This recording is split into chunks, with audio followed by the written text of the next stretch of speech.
Dan Illman, Mike Beer, the feature race at Los Alamitos on Sunday is the $100,000 King Glorious Stakes for Calbred 2-year-olds going a 2-turn mile. Let's take a peek at this field. The only stakes winner in this race is the number 2, Tap Back.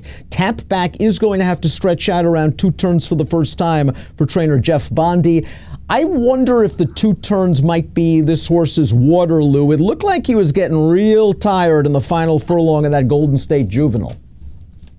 Yeah, that's what I thought too. I mean, he's the horse to beat in here by quite a bit, it looks like, but I wonder how far he wants to go, Dan. We'll take a look at the Timeform US pace projector, and Tap Back has shown sprint speed. I would expect him to show speed here going 2 turns, and if I'm Drayden Van Dyke, I'm trying to make the front. I'm not letting the 1 Dapper get in my way. I think Rookie Mistake, though, the 4, can keep him company. We'll see how the pace plays out. I agree with you. If I was Van Dyke, this horse would be on the front. Let's start with the number 1, Dapper, who's going to hope that blinkers move his performance up a little bit. Stakes placed at Los Alamitos in his second lifetime start, although well beaten that day by Raging Whiskey. Also well beaten by Tap Back 2 starts back, and finished behind Club Aspen last time out. So let's be honest, he has a lot of work to do.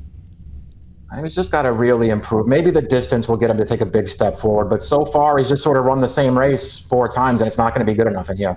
Tap Back is 7-5 on the morning line in the King Glorious. He was 14-1 when he went gate to wire in the Golden State Juvenile at Santa Anita. Let's watch that race. Now, he went fast early. He dispatched the other pace foes, but you're going to notice he gets a little weavy in the last 1/8 of a mile, and they clocked that last 1/8 of a mile, Mike, in what, 14.23? Yeah, he certainly didn't come home with authority, but you're right that they had to use him a little bit, I guess, to make the lead. I mean, basically, he was just in control of this race right from the start, never threatened in the stretch. He was way the best in this race. The only thing that it feels like could beat him at this point against these horses is the distance. No, I think that's a very, very good point. He's the horse to beat on form, to be sure. Club Aspen's the 3, 7-2 on the morning line. Son of the real hardy horse in Clubhouse Ride. Second last time out at Del Mar. We're going to take a look at that race in the red silks. On the outside in the white noseband, and takes him a while here. He's on his left lead. This is sort of a grinding performance for him to run second, and he was one of the horses that was no match for Tap Back at a huge price in the Golden State Juvenile. I wouldn't be surprised if maybe 2 turns is what he wants, though.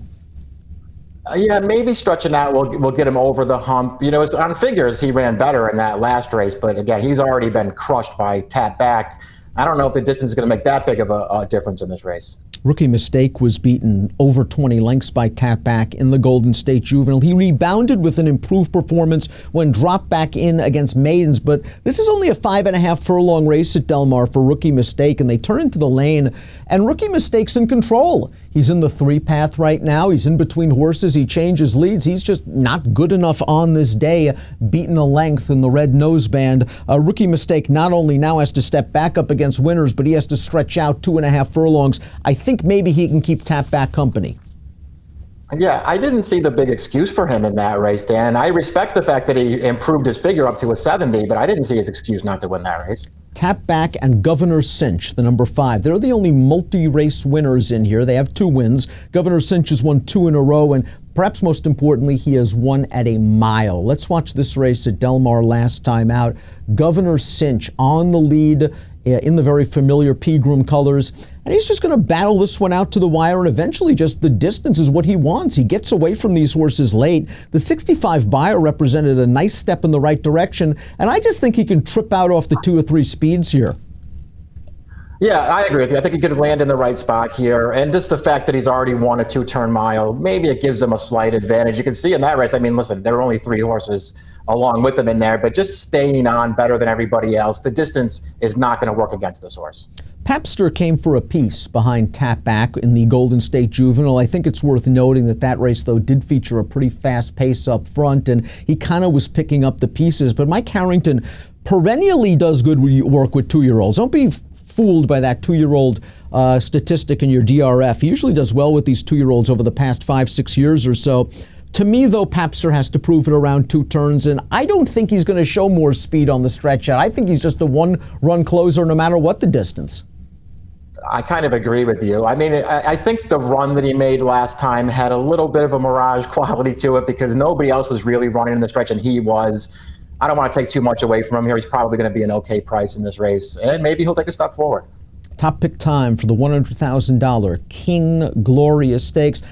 I'm worried about the distance. I think he's the best horse. I think Tapback's going to get this done in gate-to-wire fashion. I'm curious to see what we get from Club Aspen stretching out. I think maybe he wants a little bit more distance. You like Governor Cinch. Yeah, I'll just take a shot with this horse. It feels to me like Tapback could be a very heavy favorite in here. Yeah. It's not like he has no questions to answer. I'll just take a shot with the horse who I already know can go long. $100,000 King Gloria Stakes, race 7 at Los Alamitos on Sunday, as an approximate post of 3:28 Pacific. Best of luck.